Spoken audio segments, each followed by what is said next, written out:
জানিয়ে দিব এই মুহূর্তে আমাদের হাতে থাকা সর্বশেষ আপডেট গুরুত্বপূর্ণ বাংলা সংবাদ। সহিংসতায় জড়িত সবাইকে বিচারের মুখোমুখি করতে হবে বললেন কাদের। জানিয়ে দিব রাজধানীতে বিএনপি জামায়াতের শীর্ষ 20 নেতা সহ গ্রেপ্তার 1758। এরপর জানিয়ে দিব কোটা আন্দোলনের 6 জনের মৃত্যুর কারণ খুঁজবে তদন্ত কমিশন। জানিয়ে দিব কোটা আন্দোলনকে ঘিরে সরকার গণহত্যা চালিয়েছে অভিযোগ বিএফইউজের একাংশের। এবং সর্বশেষ জানিয়ে দেব শিক্ষার্থীদের আন্দোলনকে ঢাল হিসেবে ব্যবহার করছে বিএনপি জামায়াত বললেন ওবায়দুল কাদের। শুনছিলেন সংবাদ শিরোনাম, এবার বিস্তারিত। তার আগে অনুরোধ থাকবে এই ভিডিওটি যদি ভালো লেগে থাকে তাহলে এই ভিডিওটিতে একটি লাইক এবং কমেন্ট করে জানিয়ে দিন এই ভিডিও সম্পর্কে আপনাদের মূল্যবান মতামত। এবং আপনি যদি আমাদের চ্যানেলে নতুন হয়ে থাকেন তাহলে অবশ্যই চ্যানেলটি সাবস্ক্রাইব করে রাখবেন পরবর্তী আপডেট খবর সবার আগে পেতে।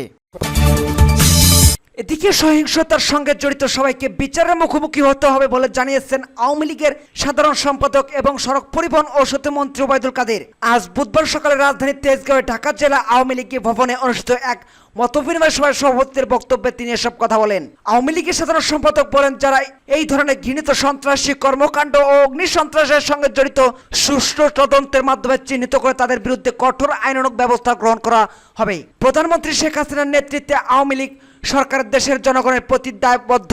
এই দায়বদ্ধতা পূরণের কোনো অপশক্তিকে ছাড় দেওয়া হবে না।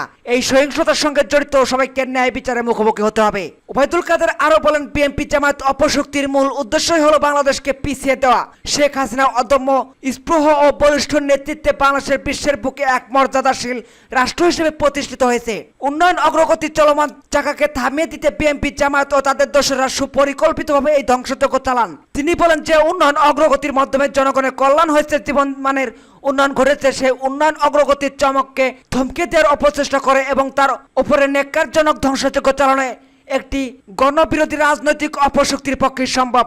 এই অপশক্তি মহান মুক্তিযুদ্ধ ও স্বাধীনতার মূল চেতনার বিপরীতে দাঁড়িয়ে বাংলাদেশকে একটি অকার্যকর রাষ্ট্রে পরিণত করতে চায়, যা আমরা কোনোভাবে হতে দিতে পারি না।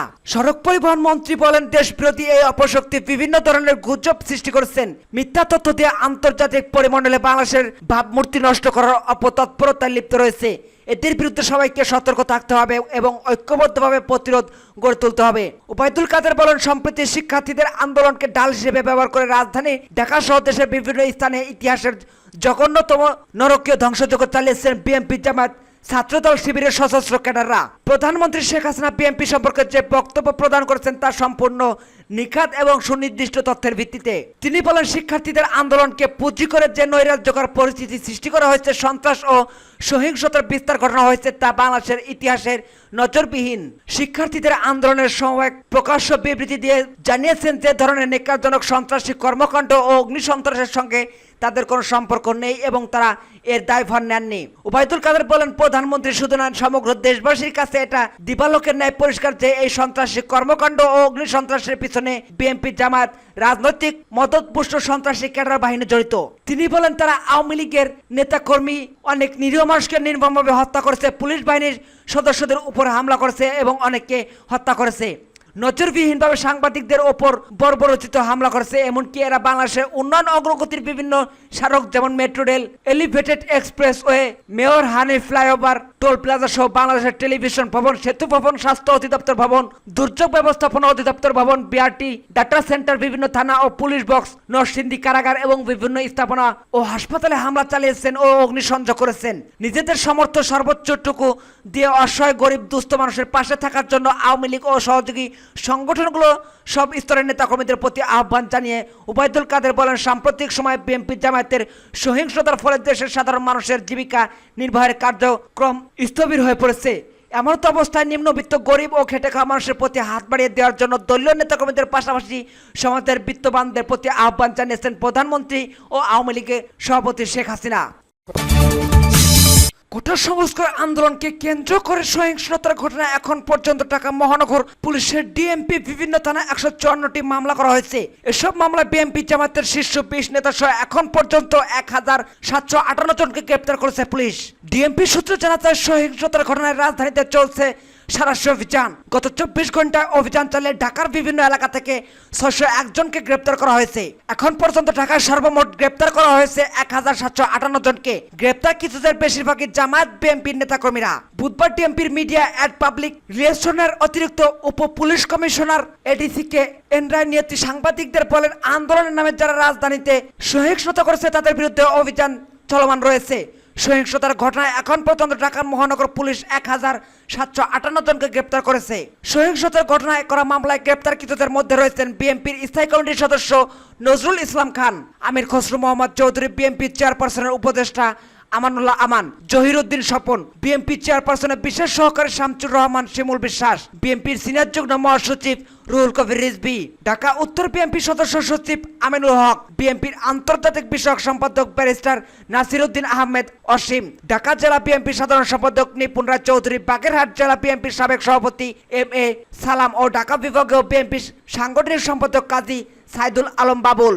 এছাড়া আরো গ্রেপ্তার করা হয়েছে বিএনপির প্রচার সম্পাদক, ঢাকা মহানগর দক্ষিণ বিএনপির সভাপতি, ঢাকা উত্তর বিএনপির সভাপতি, বিএনপির নির্বাহী পরিষদের সদস্য এবং বিএনপির কোষাধ্যক্ষ সহ আরো অনেকেই। এদিকে জানা গেছে কোটা সংস্কার আন্দোলনকে কেন্দ্র করে গত 16 জুলাই দেশের বিভিন্ন স্থানে সহিংসতায় 6 জন নিহত হয়েছে। এই 6 জনের নিহত হওয়ার কারণ অনুসন্ধান এবং 5 থেকে 16 জুলাই সংঘটিত সহিংসতা, অগ্নিসংযোগ, লুটপাট ও সন্ত্রাসী কর্মকাণ্ডের ঘটনা তদন্ত করবে বিচার বিভাগীয় কমিশন। বুধবার সুপ্রিম কোর্ট মিলনায়তনে কমিশনের প্রথম বৈঠকের শেষে সাংবাদিকদের এই তথ্য জানান বিচারপতি খন্দকার দিলিরুজ্জামান। বৈঠক শেষে বিচারপতি খন্দকার দিলিরুজ্জামান বলেন, 16 জুলাই 6 জনের মৃত্যুর কারণ উদ্ঘাটন ও তাদের মৃত্যুর জন্য দায়ী ব্যক্তিদের চিহ্নিতকরণ এবং 5 থেকে 16 জুলাই সময়ে সংঘটিত সহিংসতা, অগ্নিসংযোগ ও লুটপাট, সন্ত্রাসী কর্মকাণ্ডের তথ্যাদি প্রমাণ সহ 6 আগস্টের মধ্যে সরাসরি বা ডাকযোগে বা ইমেইল কমিশনের কাছে পাঠানো যাবে। কমিশন এরই মধ্যে তা কার্যক্রম শুরু করেছে। তারই আলোকে প্রথম বৈঠক হয়েছে। আমরা বিভিন্ন নাগরিকদের কাছে গণবিজ্ঞপ্তির মাধ্যমে তথ্য দিয়ে আহ্বান করব, সেটা কি পদ্ধতিতে হবে তা গণবিজ্ঞপ্তিতে জানানো হবে। এদিকে 16 জুলাই পরবর্তী ঘটনার বিষয়ে জানতে চাইলে বিচারপতি খন্দকার দিলিরুজ্জামান বলেন, পরবর্তী ঘটনা প্রজ্ঞাপনের পর হয়েছে, সুতরাং এখন পর্যন্ত 6 জনের বিষয়ে বলা হয়েছে। পরিস্থিতি স্বাভাবিক হলেই ঢাকার বাইরের ঘটনাস্থল পরিদর্শনে যাওয়া হবে বলে জানান তিনি। বৈঠকে মন্ত্রী পরিষদ বিভাগের সচিব মোহাম্মদ মাহমুদুল হোসাইন খান, মন্ত্রী পরিষদ বিভাগের অতিরিক্ত সচিব জাহেদা পারভিন, মন্ত্রী পরিষদ বিভাগের উপসচিব তানভীর আহমেদ, মন্ত্রী পরিষদ বিভাগের উপসচিব মোহাম্মদ দেলার হোসেন ও সুপ্রিম কোর্টের আপিল বিভাগের অতিরিক্ত রেজিস্ট্রার মোহাম্মদ আমিনুল ইসলাম উপস্থিত ছিলেন। এর আগে কোটা সংস্কার আন্দোলনের গত 16 জুলাই দেশের বিভিন্ন স্থানে 6 জন নিহত হয় এবং সংগঠিত সহিংসতা, অগ্নিসংযোগ, লুটপাট ও সন্ত্রাসী কর্মকাণ্ডের ঘটনা তদন্তের জন্য হাইকোর্ট বিভাগের বিচারপতি খন্দকার দিলিরুজ্জামানকে দিয়ে এক সদস্য বিশিষ্ট তদন্ত কমিশন গঠন করা হয়েছে। 18 জুলাই মন্ত্রী পরিষদ সচিব মাহমুদ হোসেন স্বাক্ষরিত প্রজ্ঞাপনের মাধ্যমে কমিশন গঠনের বিষয়টি জানানো হয়। কমিশনকে 30 কার্য দিবসের মধ্যে সরকারের নিকট প্রতিবেদন দাখিল করতে বলা হয়েছে। এছাড়া কমিশনকে মন্ত্রী পরিষদ বিভাগের সমবায় ও সংস্কার ইউনিটকে সচিবিক সহায়তা করতে বলা হয়। এদিকে দেশে চলমান কোটা সংস্কার আন্দোলনকে ঘিরে সরকার গণহত্যা চালিয়েছেন বলে অভিযোগ করেছেন সাংবাদিক নেতারা। তারা বলেন, নির্বিচার গুলি করে মানুষ হত্যার দায় সরকার এড়াতে পারবে না। সরকার ইন্টারনেট বন্ধ করেছে, গণমাধ্যমকে সংবাদ প্রকাশ করতে দিচ্ছে না। প্রকৃত ঘটনা উদ্ঘাটনে জাতিসংঘের তত্ত্বাবধানে আন্তর্জাতিক তদন্তের দাবি জানান তারা। বুধবার জাতীয় প্রেস ক্লাবের সামনে আয়োজিত বিক্ষোভ সমাবেশে সাংবাদিক নেতারা একথা বলেন। কোটা সংস্কার আন্দোলনের পেশাগত দায়িত্ব পালনকারী সাংবাদিকদের উপর হামলা, নির্যাতনের প্রতিবাদে এই সমাবেশ আয়োজন করা হয়। বাংলাদেশ ফেডারেল সাংবাদিক ইউনিয়ন ও ঢাকা সাংবাদিক ইউনিয়ন একাংশের এই সমাবেশ আয়োজন করে। বিএফইউজের সভাপতি রুহুল আমিন গাজী বলেন, সরাসরি দলের সাধারণ সম্পাদক বলেন, কোটা আন্দোলনকারীদের জন্য ছাত্রলীগ যথেষ্ট। কারফিউ দিয়ে বলেন, দেখা মাত্র গুলি। পাকিস্তান আমলেও এই কথাই শুনেছি। এই সরকারগুলি ছাড়া কিছু বোঝে না। আন্দোলনে নিহত ব্যক্তিদের সংবাদ ছবি প্রকাশ করতে দেওয়া হয়নি। শিক্ষার্থীদের উদ্দেশ্যে পিস্তল উঁচিয়ে গুলি করা ব্যক্তিদের ছবি সব গণমাধ্যমে এলেও কাউকে এখন পর্যন্ত গ্রেপ্তার করা হয়নি। বাংলাদেশ সমৃদ্ধ পেশাজীবী পরিষদের সদস্য সচিব ও বিএফইউজের মহাসচিব কাদের গণিত চৌধুরী বলেন, নির্বিচার গুলি করে নাগরিকদের হত্যা করা হয়েছে। বাংলাদেশকে গাজা উপত্যকায় পরিণত করা হয়েছে। হত্যা বন্ধ করুন, না হলে বাংলাদেশের মানুষ গণভবন ও প্রধানমন্ত্রী কার্যালয় ঘেরাও করবে। শ্রীলঙ্কার চেয়েও করুণ পরিণত হবে। শিক্ষার্থীদের আন্দোলনকে ঢাল হিসেবে ব্যবহার করে রাজধানী ঢাকা সহ দেশের বিভিন্ন স্থানে বিএনপি জামায়াত নারকীয় ধ্বংসযজ্ঞ চালিয়েছে বলে মন্তব্য করেছেন আওয়ামী লীগের সাধারণ সম্পাদক ওবায়দুল কাদের।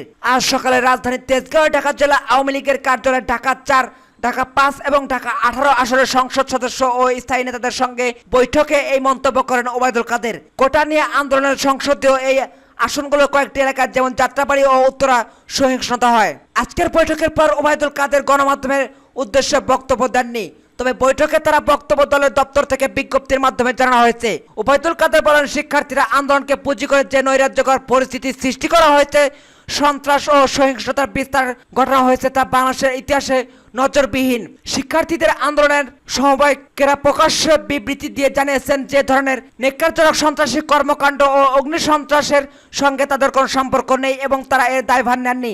সমগ্র দেশবাসীর কাছে এটা দিবালোকের মতো পরিষ্কার যে এটা সন্ত্রাসী কর্মকাণ্ড ও অগ্নিসন্ত্রাসের পিছনে বিএনপি জামায়াতের রাজনৈতিক মদত পুষ্টি সন্ত্রাসী ক্যাডার বাহিনী জড়িত। এই সন্ত্রাসী বাহিনী রাজনৈতিকভাবে উদ্দেশ্য প্রণোদিত হয়ে আওয়ামী লীগ নেতা কর্মীদের উপর হামলা চালিয়েছেন। বিভিন্ন স্থানে আওয়ামী লীগ দলীয় স্থাপনা এবং আওয়ামী লীগের নেতাকর্মী ও সাধারণ জনগণের বাড়ি, ব্যবসা প্রতিষ্ঠান ভাঙচুর ও অগ্নিসংযোগ করেছেন। তারা উন্নয়ন অগ্রগতির বিভিন্ন স্মারক যেমন মেট্রো রেল, ঢাকা দ্রুতগতির উড়াল সড়ক, মেয়র হানিফ উড়াল সড়ক, বিটিভি ভবন, সেতু ভবন, স্বাস্থ্য অধিদপ্তর ভবন সহ অসংখ্য স্থানে হামলা ও অগ্নিসংযোগ করেছেন। বিএনপি জামায়াত অপশক্তির মূল উদ্দেশ্য বাংলাদেশকে পিছিয়ে দেওয়া বলে মন্তব্য করেন ওবায়দুল কাদের। তিনি বলেন, উন্নত অগ্রগতির চলমান চাকাকে থামিয়ে দিতে বিএনপি জামায়াত ও তাদের দোসররা সুপরিকল্পিতভাবে এই ধ্বংসযজ্ঞ চালান। এই অপশক্তি মহান মুক্তিযুদ্ধ ও স্বাধীনতার মূল চেতনার বিপরীতে দাঁড়িয়ে বাংলাদেশকে একটি অকার্যকর রাষ্ট্রে পরিণত করতে চায়, যা আমরা কোনোভাবে হতে দিতে পারি না। যারা এই ধরনের সন্ত্রাসী কর্মকাণ্ড ও অগ্নিসন্ত্রাসের সঙ্গে জড়িত সুষ্ঠু তদন্তের মাধ্যমে চিহ্নিত করে তাদের বিরুদ্ধে কঠোর আইনানুগ ব্যবস্থা গ্রহণ করা হবে বলে জানান সরকার সড়ক পরিবহন ও সেতু মন্ত্রী ওবায়দুল কাদের। তিনি বলেন, সরকার দেশের জনগণের প্রতি দায়বদ্ধ। এই দায়বদ্ধতা পূরণে কোনো অপশক্তিকে কোনো ছাড় দেওয়া হবে না। এই সহিংসতার সঙ্গে জড়িত সবাইকে বিচারের মুখোমুখি হতে হবে। নিম্নবিত্ত, গরিব ও খেটে খাওয়া মানুষের প্রতি হাত বাড়িয়ে দেওয়ার জন্য দলীয় নেতাকর্মীদের আহ্বান জানান ওবায়দুল কাদের।